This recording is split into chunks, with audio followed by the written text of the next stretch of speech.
Katie Taylor remained the undisputed lightweight champion, edging out Amanda Serrano by split decision in the first women's boxing bout to headline Madison Square Garden. And both women called it one of the best nights of their careers. The best night in my career, for sure. I wasn't sure if anything could reach my Olympic gold medal moment, but tonight was absolutely the best moment of my career. It was just an amazing feeling, and you had two women main eventing a sold-out MSG. Who would have thought that? You know, you had two great champions going out there and giving it their all, and the crowd was truly amazing. The fight was promoted as the biggest in women's boxing history. Taylor and Serrano even lit up a model of New York's Empire State Building before facing off on the top, like so many other male champions before them, and rightly so.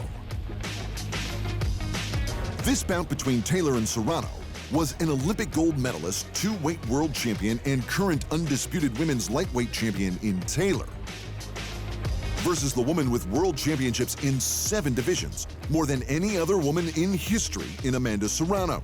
It was high time the women got their dues, and the fighters were thankful it was finally happening.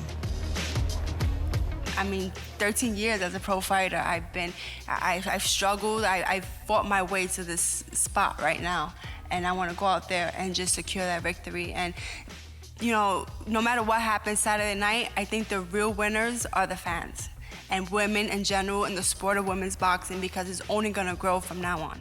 The fact that this is going to be a sellout on Saturday night, there is a great appetite out there for big female fights.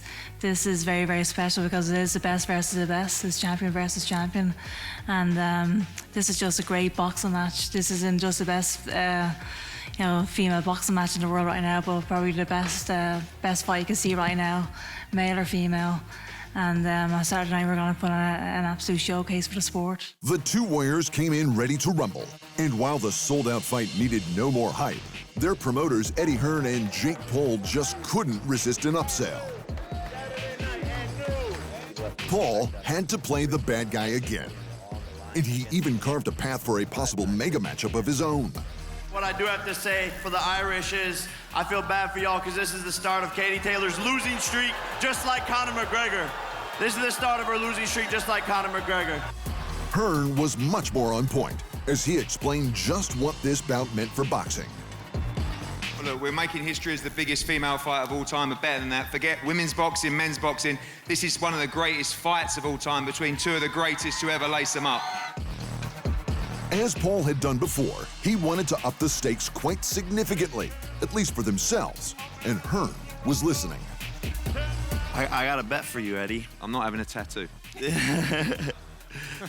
I'll bet you all the jewelry that I'm wearing right now that Amanda wins the fight. I was hoping to bet for a lot more than that. Well, then let's put it out. I mean, 10 grand's not a lot. This is 500K.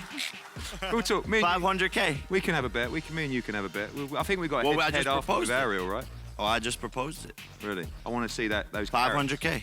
500K? 500K, dripping right now. Okay, maybe we can talk about $1 million, but we'll have a chat. Let's do $1 million. Okay, we'll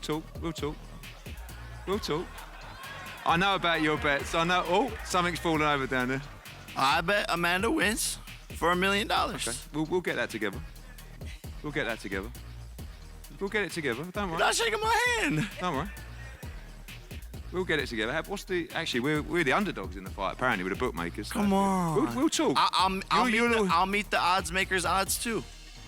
You don't need to. You're the favourite. $1 million plus odds. You're the favourite in the bookies. Regardless, let's do it. Okay. Let's shake up on it. Let's go. Oh. Anyway, we'll get that papered up, because I'm not sure about you. All bets aside, Taylor and Serrano exceeded every expectation. After 4 agonizingly close rounds, Serrano almost stopped Taylor in the 5th. The Irish champ's counterpunching only got better, and they finished in the middle of the ring, swinging for glory in one of the best fights ever at the Garden. You know, everyone was talking about going into this fight, it was the biggest fight in women's boxing history, but I think it actually exceeded everything that people were talking about this week. And just even walking out to the ring today, just looking at the packed stadium, Unbelievable stuff. Was absolutely special moments. It was close. Taylor landed fewer punches, mostly due to the 5th round when Serrano unleashed. While they both gave up on jabs, Taylor was far more accurate, particularly with her power shots. You simply couldn't argue with the split decision or the immediate calls for a rematch. Absolutely. We all want to see the best versus the best. And yeah, I mean, absolutely. A rematch would be absolutely phenomenal. And if it was in Dublin, we could sell out Crow Park, I would say 90,000 people. So that would be unbelievable. We seen something special here tonight. Imagine fighting in front of 80 or 90,000 people in Crow Park. Absolutely, that can happen. Having headlined a sold-out event at Madison Square Garden, Katie Taylor's proposal for heading home to Ireland for her next bout was always a likely outcome.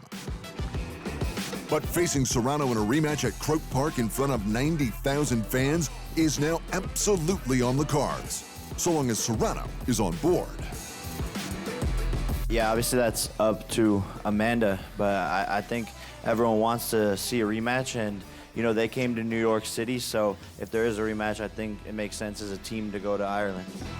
Also on the card, Franchon Crews-Dezurn went to war with Ellen Siderus to unify all 4 belts in the women's super middleweight division. A rematch with the undisputed middleweight champ Claressa Shields on the same card as Taylor Serrano 2 should be a no-brainer. And in other big results, Shakur Stevenson proved that he's much better than anyone suspected with a one-sided demolition of Oscar Valdez to unify the WBO and WBC junior lightweight titles. Considering people already thought he was excellent, that's saying something. In what many thought could have been a Fight of the Year contender, Stevenson made it anything but. Valdez was completely outclassed by the 24-year-old, leaving many to wonder if there are any challengers left at 130 pounds. Following the fight, though, things went awry when a brawl broke out mid-questioning, and Stevenson dropped his belt to enter the fracas.